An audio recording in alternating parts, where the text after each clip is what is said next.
Слушај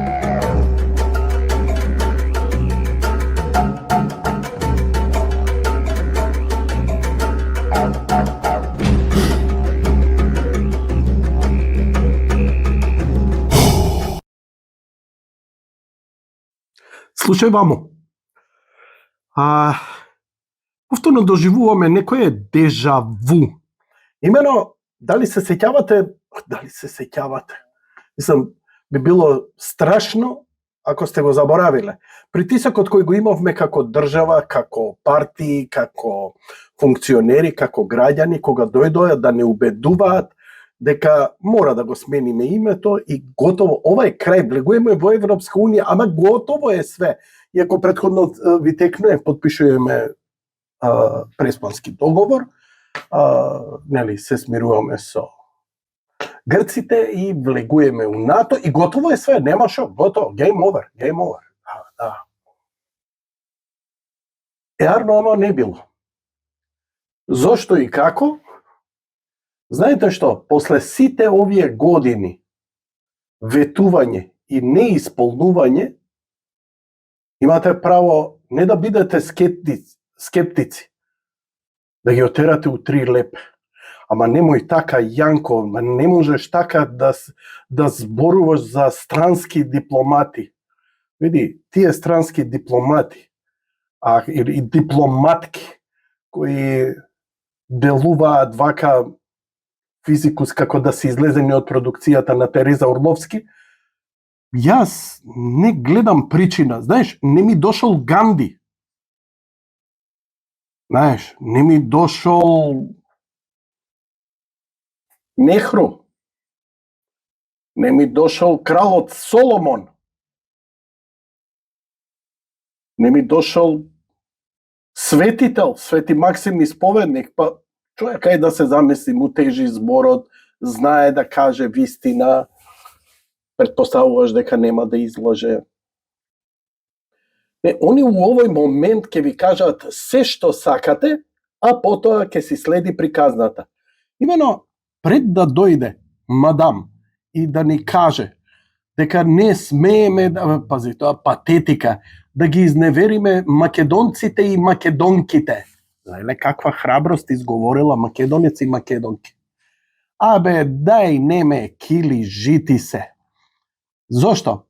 Затоа што сега се прават последните притисоци да се преубеди опозицијата, позицијата, контрабозицијата, не знам кој и така натаму, за да ги пуштиме бугарите во уставот.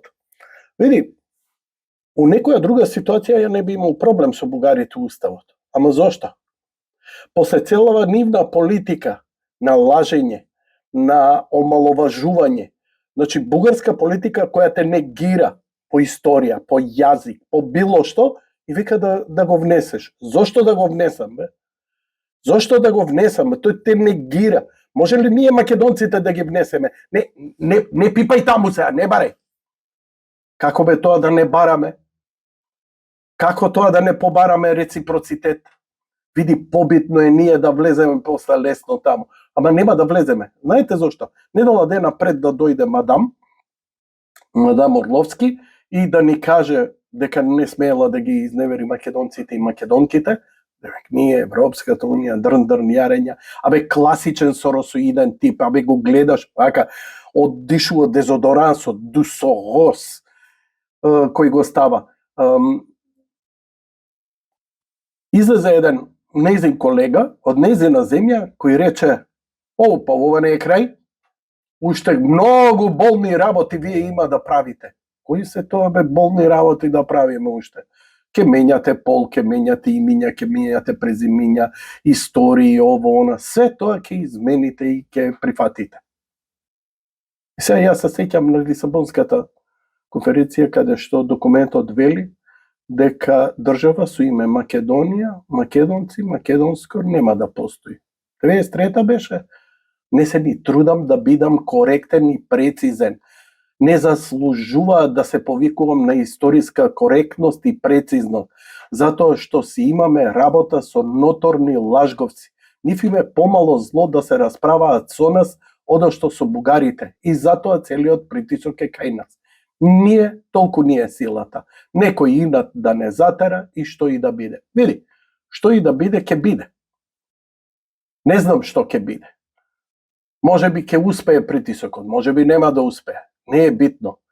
Битно е дека ние си имаме работа со ноторни лажговци. Па зашто тогаш толку се припотресуваме? Затоа што ќе се крадат пари.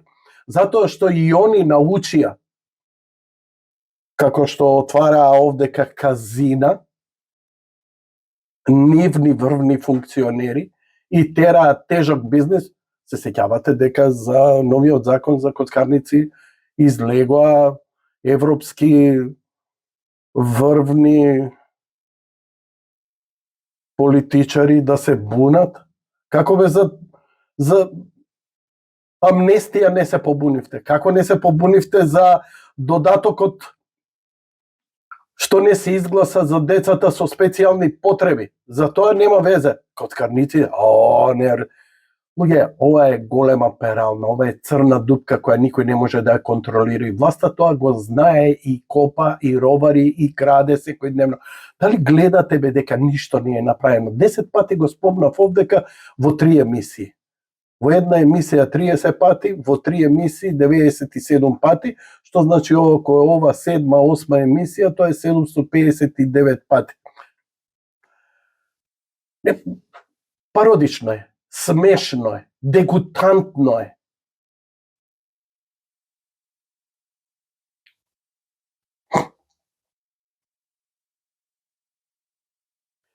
Има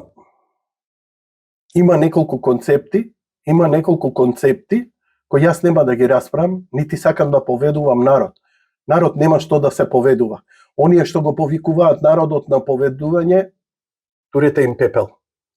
Трета опција не се создава сега, не се создава вака. Трета опција се создава со истреност да го преживееш ова.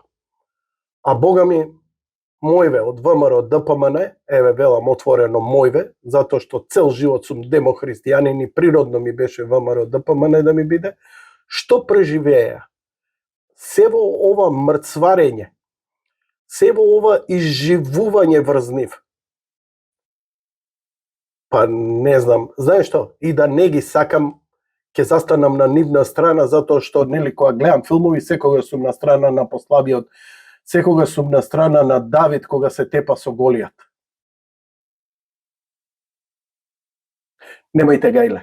Се е онака како што треба да биде, бидејќи ништо не можеме да смениме. Дали чувствувате со какво зло си имаме работа, кое мора само себе да се лаже, да се преиначува, само гледајте аморфната маса како си ја менуваат формата, лагата, суштината и концептите од лага во лага, од лага во лага, во преиначување, во исчашување, во софистицирање на вистината, некого само да прелажат. Види, ја као тинеџер вака заведував женски. Толку да ви кажам. Затоа им ја осеќам нивната прљава машта. Слушај, мамо.